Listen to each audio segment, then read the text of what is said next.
అదే ఎలా తెలిసింది ఆ రోజు ఎలా వాళ్ళు అక్కడ దొరికిపోయారు అనేది?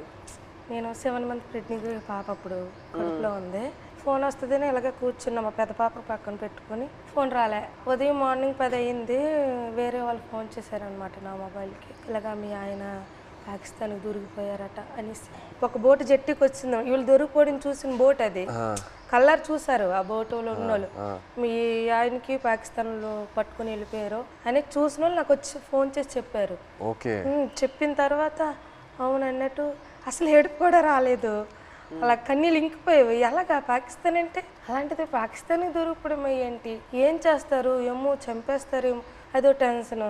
ఏ ఊర్లో వాళ్ళు సంబంధించిన వాళ్ళు, మా ఊర్లో అయితే 7 ఉన్నారు మా పంచాయతీలో సంబంధించిన. 7 మా దగ్గర కూర్చొని ఏమైంది అనేసి అంటే ఒక అబ్బాయి భాష వచ్చింది, గుజరాతీ భాష ఆడిన అబ్బాయికి మేము వీళ్ళు సేటు ఉంటారు రామారావు వాళ్ళ సేటు, వాళ్ళ సేటు ఫోన్ చేయించాం.